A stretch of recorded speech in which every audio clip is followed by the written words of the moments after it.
ఆనాటి అగ్రనటులు, దిగ్గజ నటులు ఎన్టీఆర్, ఏఎన్ఆర్, ఎస్వి రంగారావు, సూర్యకాంతం వంటి, సావిత్రి, జమున, రాజనాల, రమణారెడ్డి వంటి వారితో విజయా పిక్చర్స్ బ్యానర్ మీద దిగ్గజ నిర్మాత ద్వయం నాగిరెడ్డి, చక్రపాణి సారథ్యంలో కమలాకర కామేశ్వరరావు దర్శకత్వంలో విడుదలై ఊరువాడా మోత మోగిన చిత్రం గుండమ్మ కథ. ఈ మూవీ అప్పటికీ, ఇప్పటికీ, ఎప్పటికీ కూడా క్రేజీ మూవీనే. ఇప్పుడు కూడా టీవీలో వస్తోంది అంటే టీవీలకు అతుక్కుపోయే జనాలు ఉన్నారంటే అతిశయోక్తి కాదు. దీన్ని రీమేక్ చేయాలన్న తలంపు వచ్చినా కూడా కాంబినేషన్ కుదరక కార్యరూపం దాల్చలేదు. బాలకృష్ణ, నాగార్జున, ఆ తర్వాత జూనియర్ ఎన్టీఆర్, నాగచైతన్య, ఇలా పలు కాంబినేషన్స్లో గుండమ్మ కథ తీయాలని చూసినా సూర్యకాంతం పాత్రకు ఎవరూ దొరక్క ఊరుకున్నట్లు టాక్ నడిచింది.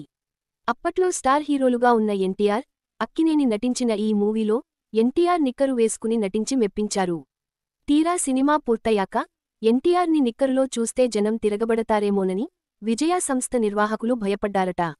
దాంతో 10 రోజుల ముందు ఇంట్లో జరిగిన ఫంక్షన్కి హాజరైన బంధువులకు చూపిస్తే వారు బాగుందని చెప్పడంతో రిలీజ్ చేశారట.